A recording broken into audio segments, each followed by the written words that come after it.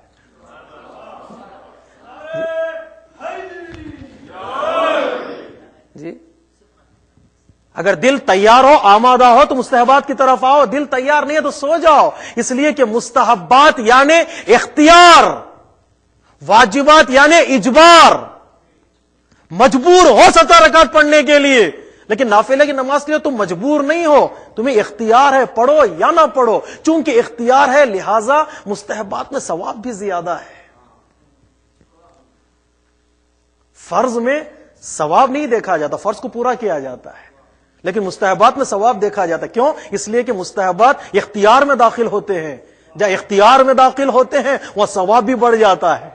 جو رات کی تاریکی میں کھڑے ہو کر 11 رکعت نماز پڑھتا ہے اس کا ثواب بے حساب ہے.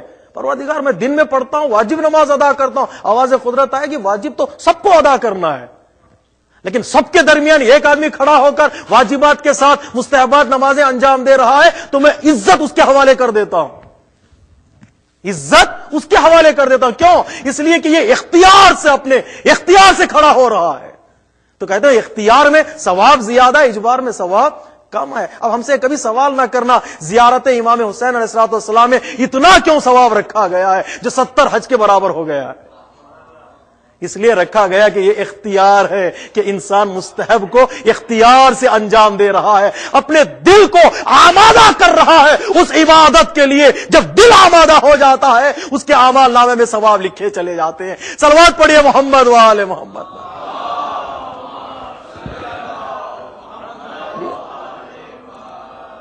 دل آمادہ ہو گیا، دل آمادہ ہو گیا تو ثواب بھی ملنا شروع ہو جاتا ہے. سلام کرنا مستحب ہے، جواب دینا واجب ہے. سلام کرنے میں ثواب زیادہ ہے، جواب دینے میں ثواب کم ہے. یہ سوچ کر کل سے جواب دینا مت چھوڑیے گا، چونکہ جواب دینا فرض ہے. نہ دو گے تو گناہگار، نہ دو گے تو گناہگار. سلام کرنے میں ثواب زیادہ ہے، جواب دینے میں ثواب کم ہے. کیوں؟ اس لیے کہ سلام کرنے میں اختیار ہے، جواب دینے میں اجبار ہے. کسی نے سلام کر دیا ہے تو جواب دینا ہی پڑے گا. سلام کرنے میں اختیار ہے. علماء کرام فرماتے ہیں کیوں اختیار؟ اختیار میں اتنا ثواب رکھا ہوا ہے اس لیے کہ سلام کرنے والا سب سے پہلے اپنے غرور کو توڑ دیتا ہے. یہ سلام کرنے کا ثواب نہیں ہے، اپنے غرور کو توڑنے کا ثواب ہے. صلوات پڑھیے محمد وآل محمد.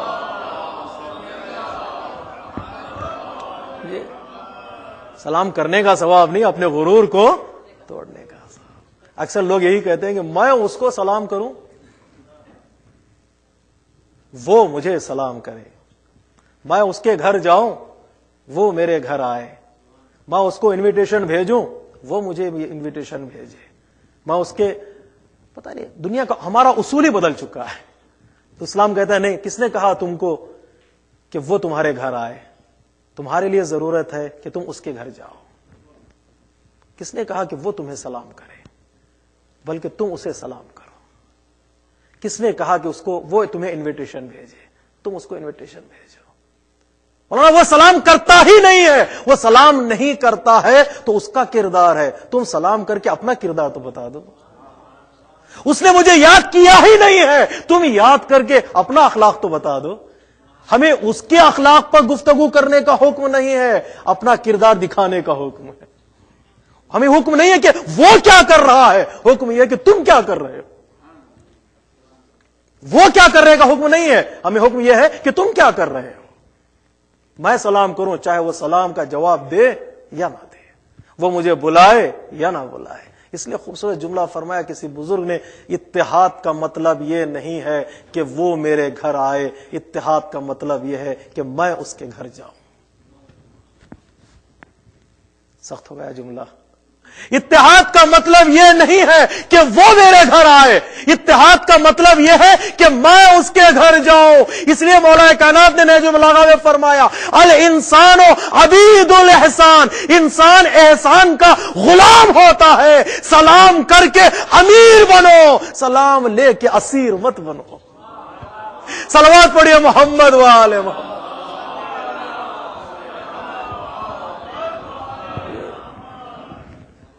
ہماری گفتگو دوسری طرف جا رہی ہے. سلام کر کے امیر بنو. جو احسان کرتا ہے وہ امیر ہوتا ہے، جو احسان لیتا ہے وہ اسیر ہو جاتا ہے. مستحبات میں امیری ہے، سلام کر کے امیر بن جاؤ. پیغمبر اسلام خرتی مطبت حضرت محمد مصطفیٰ صلی اللہ علیہ وآلہ نے ایک مرتبہ شیطان کو دیکھا. شیطان بڑا کمزور ہو چکا ہے، ناتوان، دبلا پتلا سا ہو گیا. آج کے زمانے میں ہوتے تو ہم یہی پوچھتے اسے تو ڈیٹنگ تو نہیں چل رہی. شیطان کو دیکھا بڑا کمزور ہے. پیغمبر اسلام نے پوچھا کیا ہوا؟ بڑا کمزور ہے. تو شیطان نے کہا تمہاری امت کے اعمال کی وجہ سے. پیغمبر اسلام نے پوچھا بتا میرے امت کے وہ کون سے اعمال ہیں تجھے کمزور بنا رہے؟ شیطان کہتا ہے کہ یا رسول اللہ جب بھی تمہاری امت کے لوگ ایک دوسرے سے ملتے ہیں تو سلام کرتے ہیں، جب جدا ہوتے ہیں تو مصافحہ کرتے ہیں. سلام محبت کو بڑھا دیتا ہے، مصافحہ کینوں کو نکال دیتا ہے. جب ہاتھ سے ہاتھ ملتے ہیں تو کینے ختم ہو جاتے ہیں. سلام محبتوں کو بڑھا دیتا ہے، مصافحہ کینوں کو نکال دیتا ہے. اور جب بھی کوئی کام کرتے ہیں تو بسم اللہ کہتے ہیں. اب کسی سے وعدہ کرتے ہیں تو انشاءاللہ کہتے ہیں. اور جب گناہ کو دیکھتے ہیں تو استغفر اللہ کہتے ہیں. اور جب آپ کا نام آتا ہے تو صلوات پڑھ دیتے ہیں.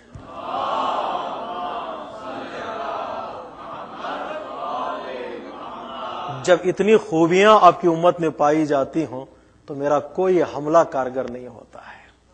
جس قوم میں سلام ہو، مصافحہ ہو، بسم اللہ ہو، استغفر اللہ اور درود ہو، اس قوم پر شیطان حملہ کر ہی نہیں سکتا ہے، کر ہی نہیں سکتا ہے. ایک پیش بینی والا کردار ہوتا ہے. جب مسلمان کو دیکھتا ہے سلام کر دیتا ہے. کیا کرتا ہے سلام؟ یعنی سلام علیکم. مومن بھائی دوسرے بھائی سے کہتا ہے سلام علیکم. اس کا مطلب یہ ہے کہ وہ اعلان کر دیتا ہے کہ میں تیرے سلامتی کا خواہاں ہوں. اب اس کے بعد میں نہ غیبت کروں گا، نہ جھوٹ بولوں گا، نہ تہمت لگاؤں گا، اس لیے ہر وہ کام جو تیری سلامتی کو نقصان پہنچائے وہ میں نہیں کروں گا. یہ لفظ نہیں ہیں، یہ ایک عقیدہ ہے، ایک تعہد ہے، ایک کنٹریکٹ ہے مومن اور مومن کے درمیان. یہ گڈ مارننگ اور گڈ ایوننگ جیسا نہیں ہے کہ صبح اچھی ہو دوپہر کا اللہ گڈ نائٹ کہہ دیں، شام اچھی ہو صبح دیکھا جائے گا. سلام یعنی ہمیشہ سلامتی رہو، چاہے صبح ہو جائے یا شام ہو جائے، چاہے صبح ہو جائے یا شام ہو جائے.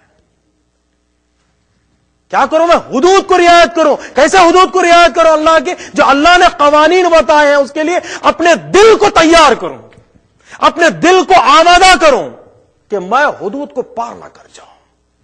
دل کو اسیر کروں اللہ کی محبت میں. خانہ کعبہ کی زیارت کے لیے آپ گئے ہیں، جو حج پہ گئے ہیں پروردگار ان کے حج کو قبول کرے، جو نہیں گئے پروردگار ان کو حج نصیب کرے. علماء کرام کہتے ہیں فتویٰ یہ ہے کہ جب خانہ کعبہ کا آپ طواف کریں گے تو آپ کے بائیں جانب خانہ کعبہ ہو، آپ کا دل خانہ کعبہ کی طرف. جب آپ چکر لگائیں گے خانہ کعبہ کا، آپ کا دل ان 7 چکر میں خانہ کعبہ کی طرف ہو. یعنی میں جو قربانیاں دے کر گھر سے نکلا ہوں، وطن کی قربانی، ملک کی قربانی، پیسے کی قربانی، ہر چیز کی قربانی، حتیٰ لباس کی میں نے قربانی دے دی، وہاں میں پہنچا میرا دل خالی ہو چکا ہے. اب میں اپنے دل کو خانہ کعبہ کی طرف موڑ رہا ہوں تاکہ اس خالی دل میں اللہ کی محبت داخل ہو جائے. جب اللہ کی محبت داخل ہو جاتی ہے، ایک جملہ کہہ دوں خلاصے کے طور پر، اپنے دل کو خالق دل کے حوالے کر دو. اپنے دل کو خالق دل کے حوالے کر دو، وہ بچا لے گا. ہمیشہ میں بچنے کی کوشش کروں، ممکن ہے گمراہ ہو جاؤں، بہتر یہ ہے کہ بعض موقع پر میں اپنے دل کو اللہ کے حوالے کر دوں. پروردگار کہاں بچنا ہے مجھے نہیں معلوم، تو بچا لے. کون سی دعائیں مانگنا ہے مجھے نہیں معلوم، تو عطا کر دے. یہ وہ چیزیں، وہ کمالات ہیں جب انسان اپنے دل کو اللہ کے حوالے کر دو، حدود کی رعایت کرے. آیت اللہ بہشتی، اللہ مغفرت کرے، بزرگ انسان جو شہید ہو چکے ہیں، جرمن گئے تعلیم حاصل کرنے کے لیے. اپنے دوست کے ساتھ گاڑی میں بیٹھے ہوئے تھے تو ٹریفک لائٹ پر دوست رک گیا، ٹریفک لائٹ کو توڑ کر جانے لگا. آیت اللہ بہشتی نے کہا رک جاؤ، قانون کا احترام کرو. تو دوست نے کہا آقا آپ تو نظام کے دشمن ہیں، آپ اس نظام کو آپ مانتے ہی نہیں ہیں. پوری توجہ چاہتا ہوں میرے عزیز، خوبصورت جملہ دیکھیے گا. آپ تو اس نظام کو مانتے ہی نہیں، آپ نظام کے دشمن ہیں. آیت اللہ بہشتی نے کہا میں نظام کا دشمن ہوں، نظم کا دشمن نہیں ہوں. میں گورنمنٹ کا دشمن ہوں لیکن سسٹم کا دشمن نہیں، قانون کا دشمن نہیں ہوں، نظم کا دشمن نہیں ہوں. نظم کی رعایت کرنے کا معنی ہی تقویٰ ہے، نظم کے ساتھ چلنے کا معنی ہی تقویٰ ہے. جن کی زندگیوں میں نظم نہیں پایا جاتا ان کی زندگی میں تقویٰ بھی نہیں ہے، ان کی زندگی میں تقویٰ بھی نہیں ہے. نظم اپنی زندگی میں لے آئے. کس طرح میں اپنے نظم کو لے آؤں؟ وہ حفظ حد. پہلا طریقہ رابطہ کا اللہ کی بارگاہ میں وہ یہ کہ انسان اس کے حق کو ادا کرے، اور دوسرا طریقہ ذریعہ اللہ کے رابطوں کو مضبوط کرنے کے لیے انسان اس کے حدود کی رعایت کرے، لمٹس کو پار نہ کرے. اگر ایک مرتبہ لمٹس کو پار کر دیا بہت مشکل ہے کہ انسان لوٹ کر آ جائے، جبکہ اللہ ہمارا بہت کریم و بہت رحیم ہے. تیسری چیز جس کے ذریعے سے میں اللہ کے ساتھ اپنے رابطے کو مضبوط کر سکتا ہوں، وہ صبر علی بلائے، مصیبتوں پر صبر. مصیبتوں پر شکوہ کرنا آسان ہے، مصیبتوں پر صبر کرنا مشکل ہے. لیکن یہ وہ مشکل کام ہے جو انسان انجام دے دیتا ہے تو پروردگار کہتا ہے میں تمہارے ساتھ ہوں. ان اللہ مع الصابرین، پروردگار صبر کرنے والوں کے ساتھ ہے. چند لمحے میں صبر کر لوں تو وہ میرے ساتھ ہو جاتا ہے. چند مصیبتوں کے بدلے میں اگر میں صبر کر لوں وہ میرے ساتھ ہو جاتا ہے. جس کے ساتھ اللہ ہو جاتا ہے اسے کوئی دنیا کی طاقت اسے ہرا سکتی ہے. جی، جس کے ساتھ اللہ ہو جائے دنیا کی طاقت اسے کوئی بھی ختم کر سکتی ہے؟ کبھی ختم نہیں کر سکتی. دیکھیے ایمان اگر وہ طاقت کا نام ہے، مصیبتوں پر صبر کر لینا اور ایمان کے دائرے میں داخل ہونا وہ طاقت ہے جس طاقت کے بعد کسی اور طاقت کی ضرورت نہیں.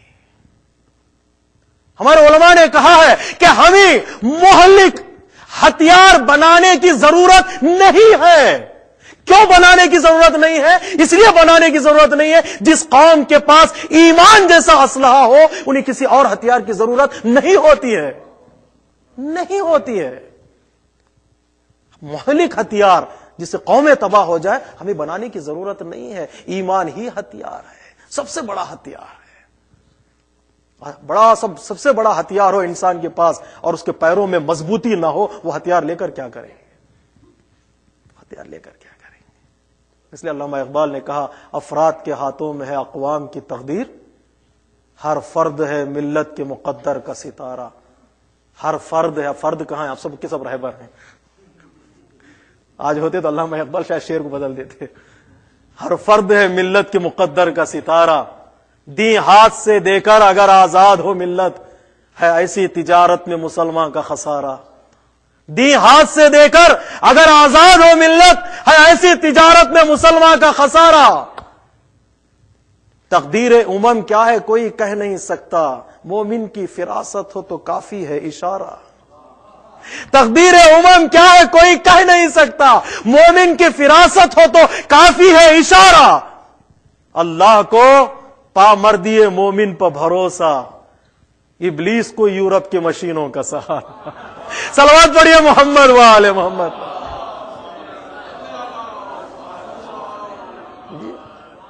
اللہ کو پامردی مومن پہ بھروسہ، ابلیس کو یورپ کی مشینوں کا سہارا.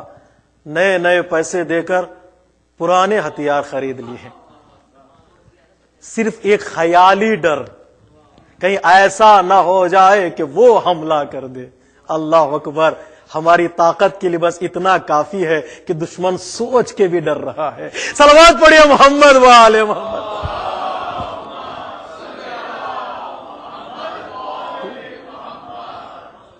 کتنے اسلحے آپ رکھیں گے جس کی وجہ سے دشمن ڈرے؟ بغیر اسلحے رکھے وہ لوگ سوچ کے ڈر رہے ہیں ایک دن حملہ کر دے گا، یہ سوچ کر جو ڈر جانے والے کبھی میدان میں ان کے قدم جمیں گے نہیں. میدان میں کبھی بھی ان کے قدم جمیں گے نہیں. اللہ کو پامر دیے مومن پہ بھروسہ، ابلیس کو یورپ کی مشینوں کا سہارا. ان کو پیسے کی ضرورت تھی، جو گوڈاؤن میں پڑے ہوئے تھے اسلحے ان کو دے دیے اور پیسہ لے لیا. اپنی عزتوں کی نیلامی کرنے والے مسلمان ذرہ برابر کے لیے سوچ لیتے. خانہ کعبہ کے قریب رہ کر اللہ کے پر بھروسہ نہ کرنے والے مسلمان، یا رسول اللہ کہنے کو بدعت کہنے والے مسلمان، دشمن کو کہنے لگے آؤ ہماری مدد کرو. یا رسول اللہ کہنا بدعت ہے اور یا اسلحہ کہنا سنت رسول ہے. سنت رسول ہو گیا. اس لیے کہا جاتا ہے کہ جو ایک در سے ہٹ جاتا ہے وہ در بدر بھٹکتا ہے. صلوات پڑھیے محمد و آل محمد پر.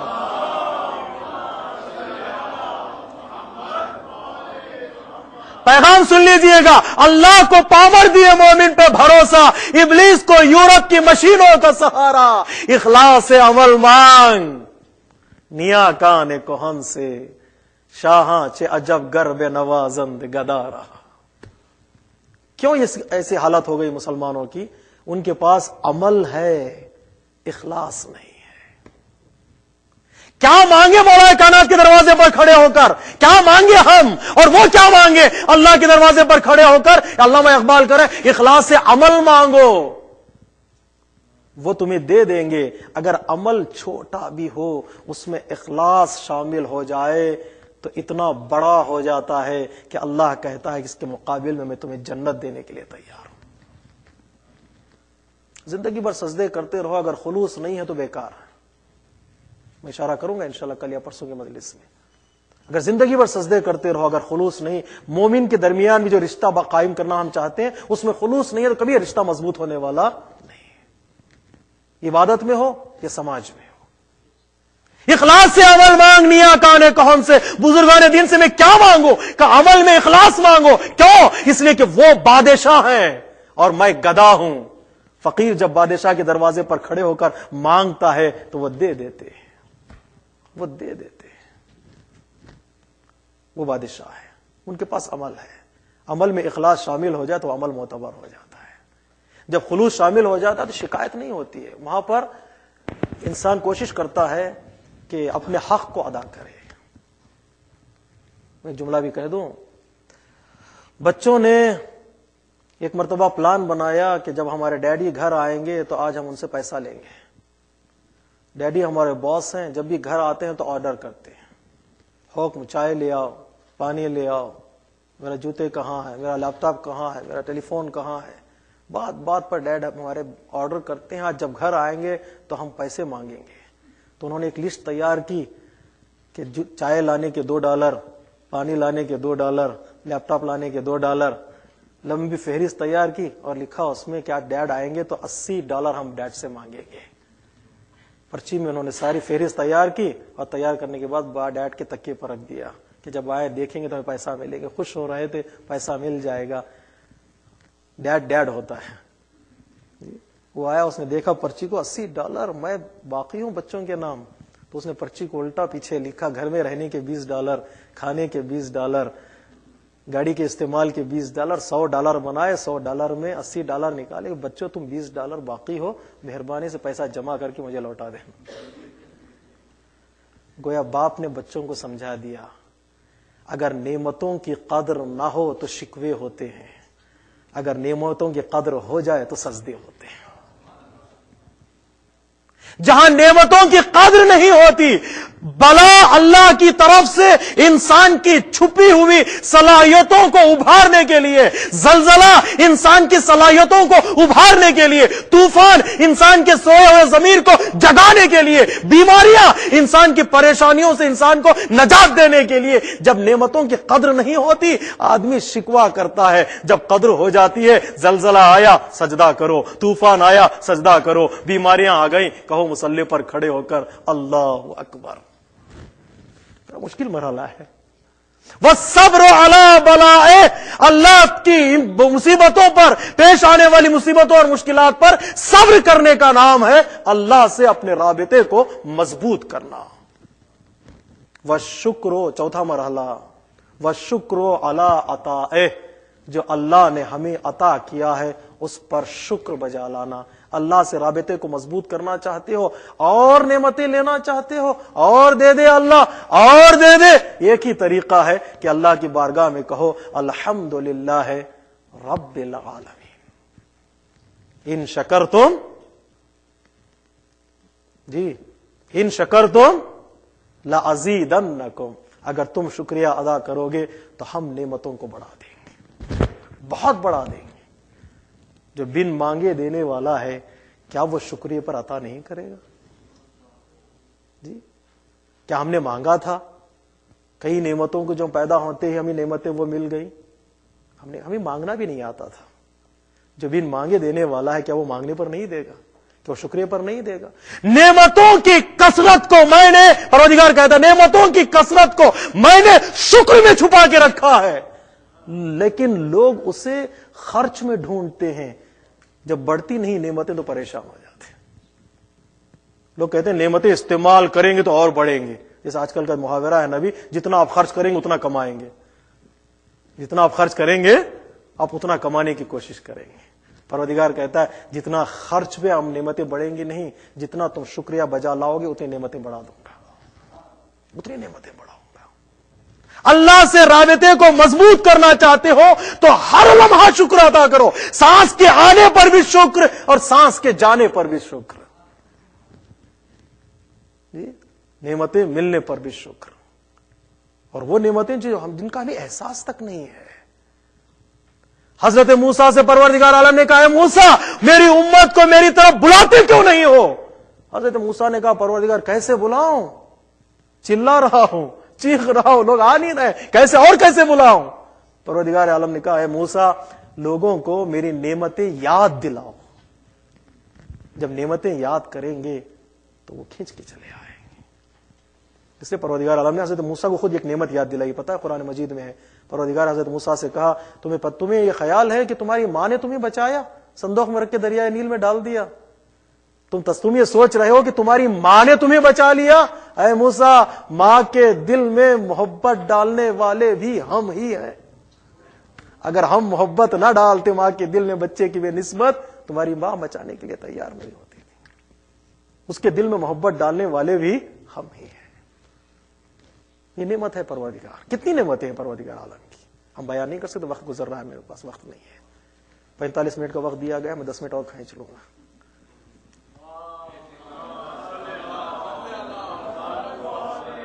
تو کیا کرو اللہ سے رابطے کو مضبوط کرنے کے لیے؟ اس کی نعمتوں پر شکریہ ادا کروں.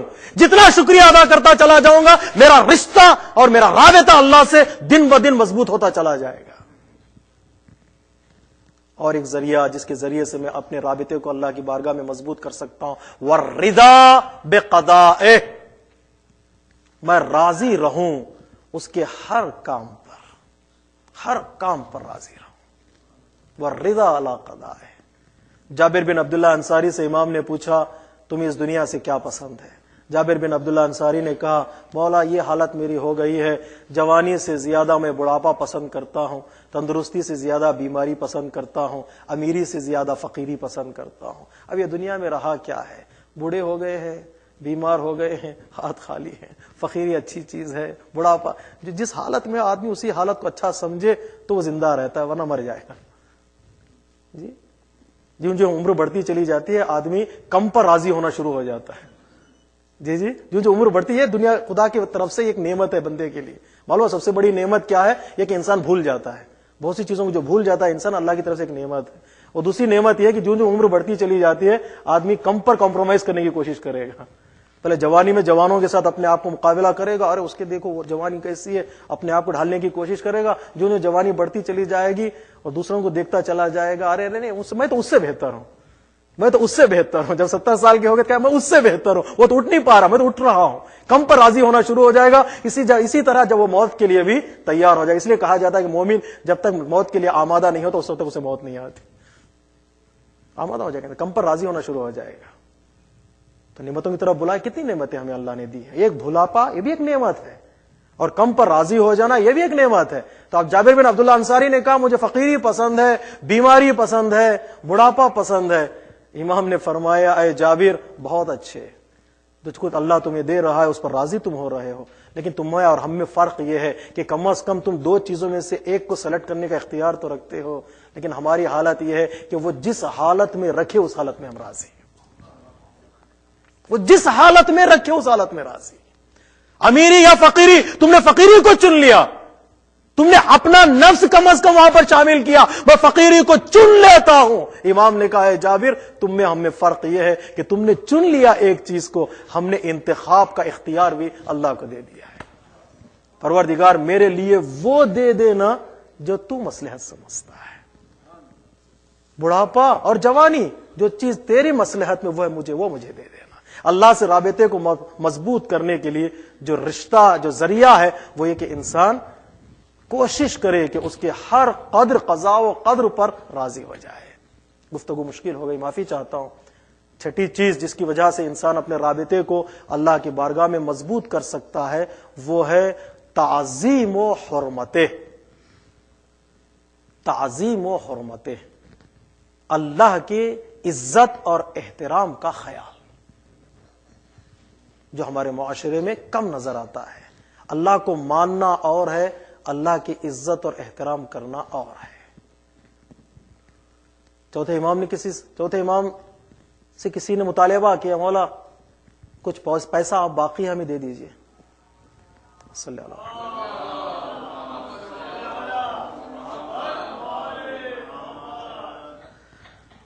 کچھ پیسہ باقی آپ دے دیجئے گا. امام نے کہا کہ ہم نے اصحاب کے ذریعے سے پہنچا دیا، آپ کا کوئی بیلنس نہیں ہے، کوئی باقی نہیں ہے. کسی کے لیے امام نے ایک پرچی لکھی تھی، قرض کسی مومن بندے نے کہا تھا ہمیں مدد کیجیے، تو امام نے پرچی لکھی تھی، امام نے پیسہ پہنچا دیا. اس نے کہا نہیں مولا آپ باقی ہم وہی پیسہ دے دیجیے. امام نے فرمایا ہم لوٹا چکے ہیں. اس نے کہا کہ مولا آپ قسم کھائیے. دیکھیے اماموں کی زندگی میں کن لوگوں کے ساتھ تھی. آسان نہیں ہے امت کے درمیان زندگی گزارنا. جی جنگ صفین میں خوارج نے کہا مولا علی سے مولا آپ توبہ کیجیے. خون کے آنسو روئے گا انسان اگر ان جملات کو پڑھتا ہے کہ مولا آپ توبہ کیجیے. امام نے فرمایا تم مجھے امتی سمجھتے ہو، میں تمہارا امام ہوں. تم ایک امتی کی طرح میرے ساتھ برخورد کر رہے ہو، میں تمہارا امام ہوں. تمہارے امت میں رہنے کا مطلب یہ نہیں ہے کہ میں امتی ہو گیا ہوں، میں تمہارا رہبر ہوں. مولا قسم کھائیے آپ کہ آپ نے پیسہ پہنچا دیا ہے. کس کی قسم کھاؤ؟ کہ اللہ کی قسم کھاؤ. امام نے کہا اپنے صاحب سے جو پیسہ اس کو دے دو، لوٹا دو اس کو پیسہ. اصحاب نے کہا مولا آپ نے تو پہنچا دیا تھا، قسم کھا جاتے اور پھر پیسہ دے دیتے۔ امام نے فرمایا چند سکوں کے لیے میں اس عظیم ذات کی قسم کھا لوں جس نے مجھے رزق عطا کیا ہے، اس کی قسم کھا جاؤں جس نے مجھے رزق عطا کیا ہے، جس نے مجھے دولت عطا کی ہے۔ امام نے گویا اس واقعے سے یہ سمجھا دیا کہ اللہ کو ماننا اور ہے، اللہ کا احترام کرنا اور ہے۔ احترام خالق یہ ہے کہ قسم نہ کھائی جائے، جھوٹی قسم کھانا حرام ہے، سچی قسم کھانا بھی مکروہ ہے۔ کیوں سچی قسم کھانا مکروہ ہے؟ سچی قسم کھانا اس لیے جب قسم معاشرے میں قسم کھانے کی عادت ہو جاتی ہے، عظیم ہستیوں کا وقار گھٹ جاتا ہے۔ اس لیے ہم نے منع کیا گیا ہے کہ فلاں امام کی قسم، مولا عباس کی قسم، فلاں قرآن مجید کی قسم، بار بار قسم مت کھایا کرو۔ بار بار قسم کھانے سے جو اعتبار ہے بزرگ شخصیتوں کا وہ گھٹ جاتا ہے۔ کہ تعظیم و حرمت اللہ سے اپنے رابطے کو مضبوط کرنا چاہتے ہو تو ان کے احترام اور ان کی عزت کا خیال کرو، اللہ کی عزت کا خیال کرو، خود بخود رشتہ مضبوط ہو جاتا ہے۔ 6 چیزیں ہو گئیں جس کے ذریعے سے ہم اپنے رشتے کو اللہ کی بارگاہ میں مضبوط کر سکتے ہیں۔ 7ویں چیز جس کی طرف امام نے اشارہ کیا ہے وَالشَّوْقِ إِلَيْهِ، اللہ کی طرف بڑھنے کا اپنے دل میں شوق رکھو، اشتیاق ہو کہ میں لقاء پروردگار تک پہنچوں، میں پہنچوں وہاں جہاں تک اللہ مجھے پہنچانا چاہتا ہے، میں پہنچوں اس بارگاہ تک جس بارگاہ تک اللہ مجھے پہنچانا چاہتا ہے۔ شوق انسان کے دل میں ضروری ہے، اگر شوق ہے تو عطا پروردگار بھی ہے، اگر شوق ہے تو عنایت پروردگار بھی ہے، اگر شوق ہے تو نعمت پروردگار بھی ہے، اگر شوق ہے تو رحمت پروردگار بھی ہے۔ نیت رکھو، عمل کی توفیق ہو یا نہ ہو۔ مولا میرا بھائی ہے جو آپ کے ساتھ جنگ میں شریک ہونا چاہتا تھا لیکن ہو نہیں پایا۔ امام نے پوچھا اس کی نیت کیا ہے؟ کہ آپ کے ساتھ شریک ہونا چاہتا تھا، وہ اس کی نیت اچھی ہے۔ امام نے فرمایا سمجھو کہ وہ شریک ہو چکا ہے، اس لیے کہ عمل کا دار و مدار انسان کی نیت پر ہے۔ اب سمجھ میں آیا ہم کیوں زیارت وارثہ میں پڑھتے ہیں یا لیتنی کنت معکم فافوز معکم، کاش ہم بھی ہوتے۔ یہ شوق اور یہ نیت انسان کے دل میں رہے تاکہ ثواب اسے ان کا ملتا رہے جن کے ساتھ ملنے کی خواہش کر رہا ہے۔ اس لیے کہا جاتا ہے نیت المؤمن خیر من عملہ، مومن کی نیت اور مومن کا شوق اس کے عمل سے بہتر ہوتا ہے، اس لیے کہ عمل میں ریاکاری ممکن ہے، نیت میں ریاکاری نہیں ہوتی۔ وَالشَّوْقِ إِلَيْهِ، اشتیاق رکھے اپنے دل میں مجھے ملنا ہے بارگاہ پروردگار، اس وقت تک پہنچنا ہے جہاں تک پروردگار ہمیں پہنچانا چاہتا ہے۔ جنت کا شوق، کوثر کا شوق، بزرگان دین سے ملنے کا شوق، وَالشَّوْقِ إِلَيْهِ، کہ وہ شوق انسان کے اندر پیدا ہو جائے۔ کتنی خوبصورت حدیث ہے پیغمبر اسلام کی، کچھ لوگوں کے دل میں شوق جنت ہے لیکن کچھ لوگوں کے شوق میں جنت ہے۔ کچھ لوگ چاہ رہے ہیں کہ وہ جنت تک پہنچ جائے، جنت یہ چاہ رہی ہے کہ کچھ لوگ جنت میں آ جائے۔ اپنے کردار کو اتنا بلند کرو کہ جنت تمہارا انتظار کرے، جنت تمہارا انتظار۔ والشوق الیہ، پروردگار عالم گفتگو کرنا چاہ رہا ہے کس سے؟ حضرت موسیٰ سے، حضرت ابراہیم سے، ہمارے آخری نبی سے گفتگو کرنا چاہ رہا ہے پروردگار۔ میرے حبیب کیوں مجھ سے بات کرنے نہیں آتے؟ اے موسیٰ تو کئی دن ہو گئے تم آئے نہیں کوہ طور پر بات کرنے کے لیے۔ اے ابراہیم کیا ہوا تم مجھ سے گفتگو کرنا نہیں چاہتے؟ پروردگار بات کرنا چاہ رہا ہے، کیوں؟ ان لوگوں کے اندر گفتگو کا شوق ہے اللہ کی بارگاہ میں۔ جب شوق معراج کی منزلیں طے کرنے لگتا ہے تو پروردگار اپنے حبیب کو خود معراج پر بلا لیتا ہے۔ تم کہاں بیٹھو؟ زمین پر؟ اے حبیب آ جاؤ، معراج کی منزلیں طے کرو، ہم گفتگو کرنا چاہتے ہیں۔ صلوات پڑھیے محمد و آل محمد۔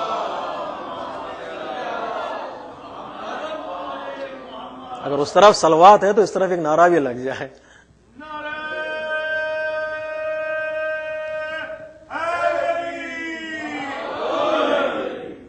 شوق انسان کے اندر ہو، اللہ دعائیں کرے، عظیم دعائیں کرے، انہی دعاؤں کے ساتھ انسان کے اندر وہ شوق پیدا ہوتا ہے۔ ہمیں تاکید کی کہ جب بھی دعا کرو تو دعا میں کنجوسی نہ کرو،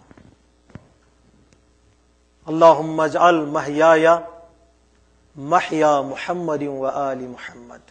پروردگار میری حیات اہل بیت کی حیات جیسی ہو جائے، میری موت اہل بیت کی موت جیسی ہو جائے. دعا کتنی عظیم ہے. کیوں یہ دعا کرنے کا حکم دیا گیا ہے؟ کہ انسان کے اندر وہ شوق ہو بلندی تک پہنچنے کا. شوق انسان کو ایک نہ ایک دن اس بلندی تک پہنچا ہی دیتا ہے جہاں تک انسان پہنچنا چاہتا ہے. تو اپنے رابطے کو اللہ کی بارگاہ میں مضبوط کرنا چاہتے ہو تو اس کے حق کو ادا کرو، اس کی حد کا احترام کرو، اس کے امتحانات پر صبر کرو، اس کی نعمتوں کا شکر ادا کرو اور اس کی عزت کا خیال کرو اور اس کی قضاء و قدر پر راضی ہو جاؤ اور اس کے منزل تک پہنچنے کے لیے اپنے دل میں شوق رکھو. جس کے اندر یہ 7 ذریعے پائے جاتے ہیں اس کا رشتہ اللہ کی بارگاہ میں مضبوط ہو جاتا ہے. چلیے ہم نے اللہ کی بارگاہ میں اپنے رشتے کو ہم مضبوط کریں. اس لیے مکے سے نکلتے وقت امام حسین نے فرمایا تھا میں جا رہا ہوں کربلا کی طرف، جو اللہ سے ملاقات کرنا چاہتا ہے وہ میرے ساتھ آئے. کہ کہیں ایسا نہ ہو جائے کہ لوگ غنیمت کے چکر میں، دولت کے چکر میں، حکومت کے چکر میں امام کے ساتھ ہو جائے. امام نے فرمایا میں نکل رہا ہوں کربلا کی طرف، جس کے اندر شوق ہے اللہ سے ملنے کا وہ میرے ساتھ آئے. انہی لوگوں کو امام نے ساتھ لیا جن لوگوں کے اندر وہ اشتیاق پایا جاتا تھا شہادت کا. یہ نہیں کہ وہاں پہنچو گے تو تم بچ جاؤ گے، کبھی حسین نے یہ نہیں کہا. امام نے کہا کہ جب وہاں پہنچو گے تو تم شہید ہو جاؤ گے. ابن عباس، عبداللہ بن زبیر، ابن عمر نے کہا مولا فلاں ملک چلے جائیے، فلاں شہر چلے جائیے، اس طرح بچیے، اس طرح بچیے. امام نے مسکرا کر کہا تم بچنے کے راستے بتا رہے ہو، میں دین بچانے کے راستے ڈھونڈ رہا ہوں. تم یہ کہہ رہے ہو کہ میں کیسے بچوں، میں یہ سوچ رہا ہوں کہ کیسے بچاؤں، دین کو کیسے بچاؤں. امام نے صاف طور پر یہ شوق تمہارے اندر ہے تو اللہ سے رابطہ مضبوط کرنا چاہتے ہو تو آؤ دشت کربلا میں دیکھو کہ امام حسین علیہ الصلوۃ والسلام نے ایک دن میں کیسے اللہ کے حقوق کو ادا کیا، کیسے اللہ کے مرض کا احترام کیا، کیسے اللہ کی عزت کا خیال کیا، کس طرح بلاؤں پر صبر کیا، کس طرح نعمتوں پر شکر ادا کیا. آنکھوں سے آنسو جاری ضرور تھے لیکن زبان پہ شکوہ نہیں آیا. جو عصر عاشور قریب آتا چلا گیا حسین کے چہرے کا نور کھلتا چلا گیا، اس لیے کہ وہ منزل قریب ہو رہی تھی جس منزل سے حسین اپنے رب سے ملنے والے تھے. آخری سجدے میں بھی حسین نے یہ کہا فاغث یا غیاث المستغیث. آخری سجدے میں بھی حسین نے وہ اعتماد، وہ مضبوط رشتہ کیسے قائم ہو گیا حسین کے دل میں، حسین اور اللہ کے درمیان. وہ انہی ذرائع کے ذریعے سے حسین نے ہر منزل امتحان کو کامیابی سے سر کیا. تلواروں اور نیزوں کے سائے میں سجدہ کیا. محراب کا سجدہ اور ہے، میدان کا سجدہ اور ہے، سائے کا سجدہ اور ہے، مختل کا سجدہ اور ہے، چھاؤں میں سجدہ کرنا اور ہے، تیروں کے سائے میں سجدہ کرنا اور ہے. تہے شمشیر سجدہ اور کتنا معتبر سجدہ، بتاؤ بے نیاز کیا اعتبار بندگی آیا. فرشتوں نے کہا تھا پروردگار ایسے کو کیوں زمین پر بھیج رہا ہے، انسان کو خلیفہ بنا کر وہ زمین پر خون ریزی برپا کرے گا. دشت کربلا میں امام نے سجدہ کر کے تہے شمشیر فرشتوں سے کہا آسمانوں پر عرش کے قریب سجدہ کرنا اور ہے، مختل میں تہے شمشیر سجدہ کرنا اور ہے. تہے شمشیر سجدہ اور کتنا معتبر سجدہ، بتاؤ بے نیاز کیا اعتبار بندگی آیا. اس ایک سجدے کی تفسیر جس نے زندگی بھر سجدوں سے کی اس ذات کا نام ہے سجاد. امام کو دفن کرنے کے بعد کربلا سے رخصت ہوتے وقت امام نے رومال میں کربلا کی خاک کو اٹھایا. زینب کبریٰ نے پوچھا یہ خاک کس لیے بیٹا؟ سید سجاد نے فرمایا پھوپھی اماں اس پر میں سجدہ کرنا چاہتا ہوں. یہ خاک کربلا ہے، یہ خاک خون شہدا ہے، اس پر سجدہ کرنے سے انسان کی عبادت مقبول بھی ہوتی ہے اور شہادت یاد بھی رہتی ہے. کس لیے حسین نے اس خاک پر قربانیاں دی ہیں، وہ قربانیاں یاد بھی رہتی ہے. سید سجاد نے اس خاک کو اٹھایا، اس خاک پر سجدے کیے، کتنے سجدے کیے، اور نام اور لقب بن گیا سجاد۔ اتنے سجدے کیے کہ اگر کوئی نعمتیں ملتی تو سجدہ کرتے، اگر مصیبت نازل ہوتی تب بھی سجدہ کرتے، مومنین آپس میں مل جاتے تو سجدہ کرتے، بارش کا نزول ہوتا تو سجدہ کرتے۔ کتنے سجدے! ارے مصیبتوں کے بعد اگر دوسرا کوئی ہوتا تو وہ خدا کو بھلا دیتا، لیکن سید سجاد نے اتنے سجدے کیے زندان کو مسجد میں بدل دیا۔ اتنے سجدے کیے کہ زندان مسجد میں بدل گئی، کہ سید سجاد نے سجدے کیے۔ اور کربلا کے واقعے کے بعد سید سجاد نے سجدے، اتنے سجدے کیے، شکر کے نام اور لقب بن گیا سجاد، اور اتنی عبادتیں کی، لقب ہو گیا زین العابدین۔ لیکن کربلا کے واقعے کو امام نے بھلایا نہیں۔ جب بھی کوئی پوچھتا تھے مولا سب سے زیادہ مصیبت کہاں گزری ہے، تو امام 3 مرتبہ رک رک کر کہتے الشام الشام الشام۔ امام نے کربلا کی مصیبت کو نہیں پڑھا، جب بھی امام نے مصائب کو پڑھا ہے وہ شام کے مصائب کو پڑھا ہے۔ کیوں؟ اس لیے کہ کربلا میدان اختیار تھا، ہر شہید نے اپنی جان قربان کر دی اور وہ شہید ہو گیا۔ لیکن کربلا کے بعد بیویاں بے مقنا و چادر، کبھی کربلا سے کوفہ اور کوفے سے شام، کبھی کوفے کا بازار، کبھی کوفے کا دربار، کبھی شام کا بازار اور کبھی شام کا دربار، بے مقنا و چادر۔ اور سید سجاد ہاتھ میں ہتھکڑیاں، پیروں میں بیڑیاں، گلے میں خاردار توق، اتنا غریب میرا امام کہ بہن کے رخسار پر ظالم تماچے لگاتا، بہن رخ کر کے بھائی کا چہرہ دیکھتی اور کہتی بھیا مجھے بچا لو، لیکن بھائی زندہ ہے جو بہن کو بچا نہیں سکتا۔ ارے یہ غربت ہے سید سجاد کی۔ ارے بازار شام میں جب سہل ساعدی نے پوچھا مولا بتائیے میں کیا خدمت کر سکتا ہوں، سید سجاد کو اپنی مصیبت یاد نہیں آئی، بہنوں کی بے ردائی یاد آئی، پھوپھیوں کی بے مغنا و چادری یاد آئی، اگر کچھ کپڑے کا انتظام ہو جائے تو میرے اس پھوپھی اماں کے سر پر چادر کا کام کر دے۔ امام نے ہر لمحہ یہی دیکھا کہ بے مغنا و چادر بیبیاں شام کے بازار میں اور کبھی یزید کے دربار میں، خدا کسی کو یہ منظر نہ دکھائے۔ جب دربار کے قریب یہ بیبیاں پہنچی تو زینب کبریٰ نے کہا بیٹا اب میں دربار میں داخل نہیں ہو سکتی، مجھے نہیں معلوم زینب کو دربار کے نام سے اور کون سا دربار یاد آیا ہوگا، شاید زینب کو وہ دربار یاد آیا ہوگا جس دربار میں فاطمہ 3 گھنٹے کھڑی رہی، پہلو سے خون بہتا رہا۔ ارے کسی نے یہ تک نہیں کہا تھا اے بنت رسول بیٹھ جائیے، شاید زینب کو خیال آیا ارے بابا زندہ تھا تب میری ماں کا وہ حال تھا، اب دربار یزید میں ارے ہمارا کیا حال ہوگا۔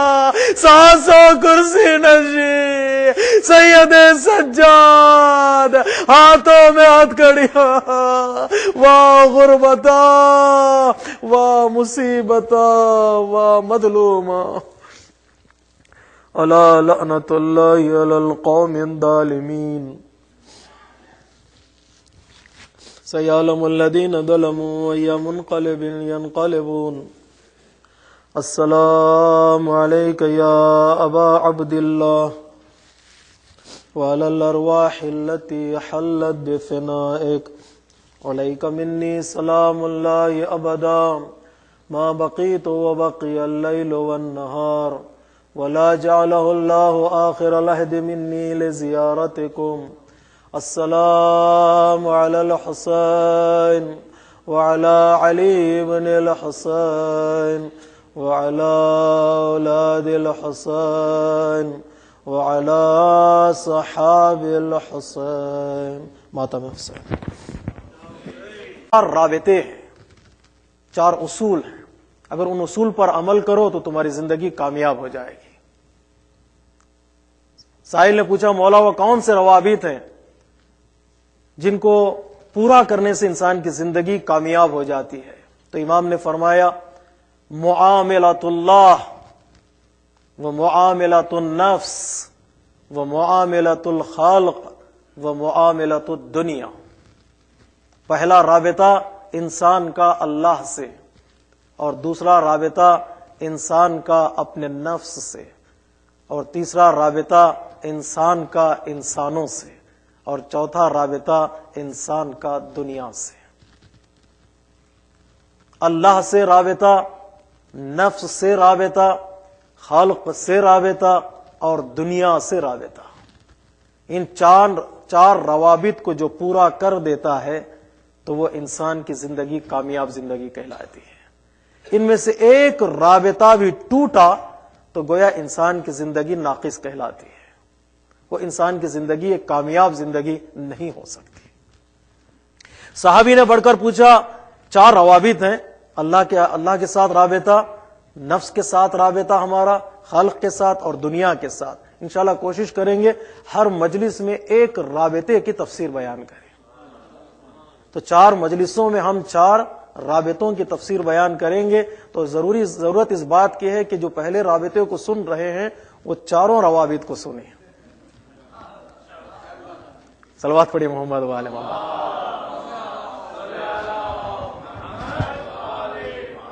ایک حدیث مکمل ہو جائے، ایک ہی حدیث ہے، دوسری حدیثیں نہیں ہیں درمیان میں، ایک ہی مکمل حدیث ہو جائے جو چھٹے امام سے روایت کی گئی ہے۔ تو امام نے فرمایا، میں نام نہیں لے رہا ہوں تاکہ سب مل کے صلوات پڑھیں محمد و آل محمد۔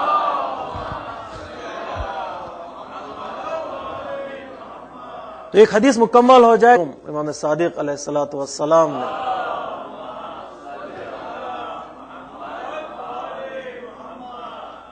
امام کی خدمت میں شکایت کی کہ مولا،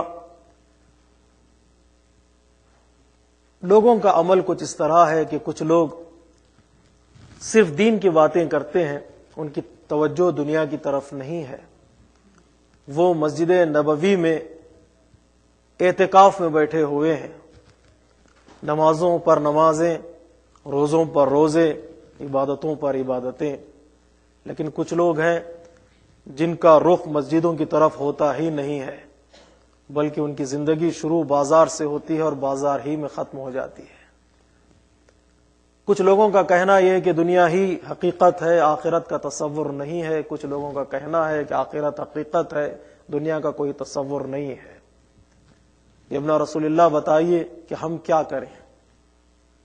پوری توجہ چاہتا ہوں میرے عزیزوں۔ یا رسول اللہ بتائیے زندگی کا اصول کیا ہے، ہم کیا کریں؟ کیا ان لوگوں کی طرح ہو جائیں جو صرف دنیا کی طرف توجہ کرتے ہیں، یا ان لوگوں کی طرف چلے جائیں جو صرف آخرت کی طرف توجہ کرتے ہیں؟ چھٹے امام نے ارشاد فرمایا کہ دیکھو، اصول المعاملات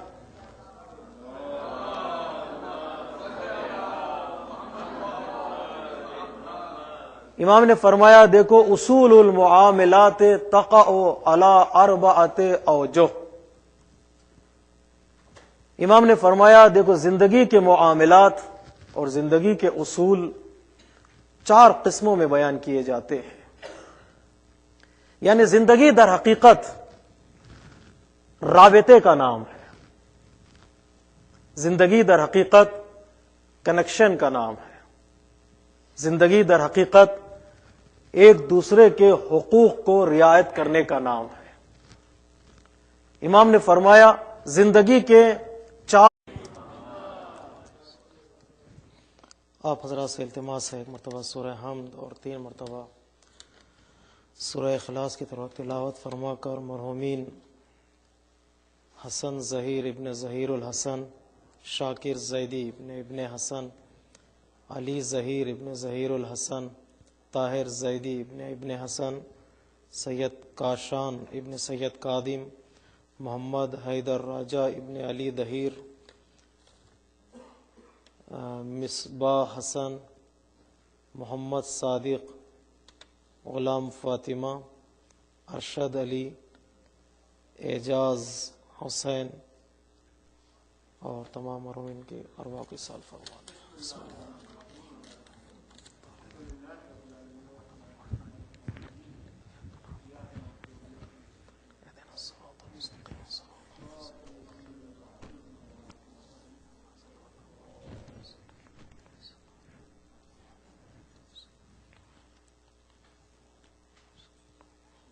بسم اللہ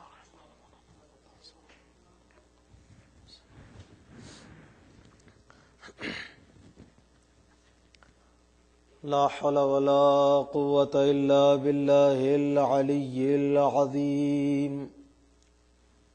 أعوذ بالله من الشيطان الرجيم. بسم الله الرحمن الرحيم. الحمد لله الذي هدانا لهذا وما كنا لنهتدي لولا أن هدانا الله لقد جاءت رسل ربنا بالحق ثم الصلاة والسلام على سيد الأنبياء والمرسلين خاتم النبيين حبیب الہ العالمین سیدنا و مولانا بالقاسم محمد. زندگی کے اصول کے عنوان کے تحت آپ حضرات کی خدمت میں اپنے معروضات کو پیش کرنے کی سعادت حاصل کریں گے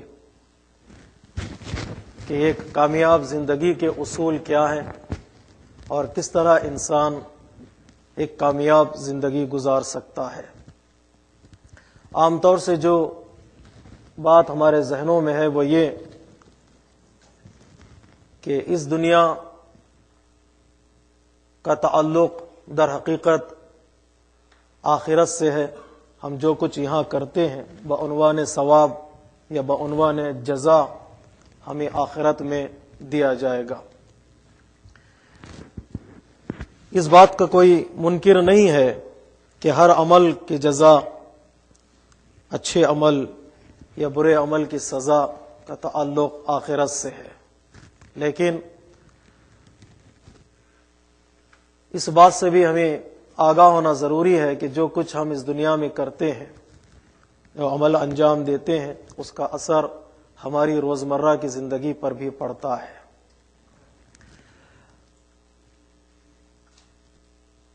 جسے عام طور سے علماء کرام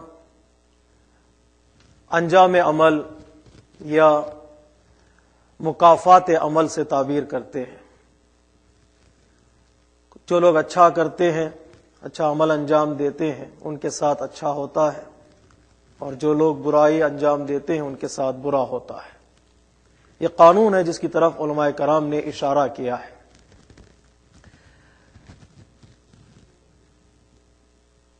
کچھ لوگ اسی تصور کی خاطر کہ کہیں ایسا نہ ہو جائے ہمارے ساتھ برا ہو جائے تو انہوں نے دین کا دامن چھوڑ دیا، دنیا کی طرف توجہ کی، اور کچھ لوگوں نے دنیا کو چھوڑ کر دین کی طرف رخ کیا.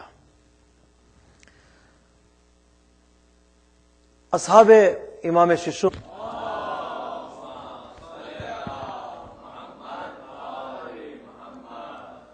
وعلى أهل بيته الطيبين الطاهرين المظلومين المعصومين الميامين ولعنة الله على أعدائهم أجمعين من يومنا هذا إلى قيام يوم الدين.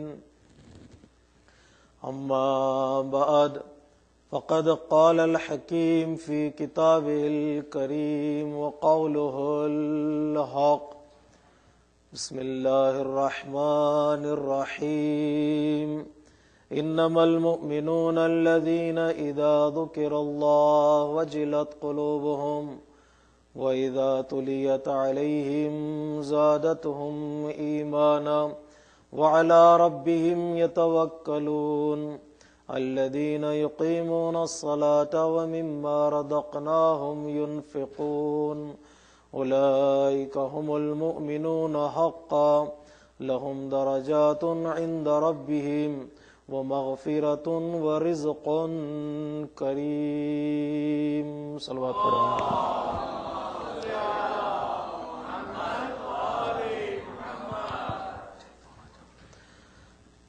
عزیزان محترم، آپ حضرات میرے لہجے سے واقف ہیں اور میں آپ کی سماعتوں سے آشنا، تو اس لیے بغیر کسی تمہید اور بغیر کسی مقدمے کے میں اپنے موضوع کا اعلان کروں کہ انشاءاللہ 3 یا 4 مجلسیں جو ہماری ہیں، کوشش کریں گے کہ ان مجالس اعضاء میں ہم کامیاب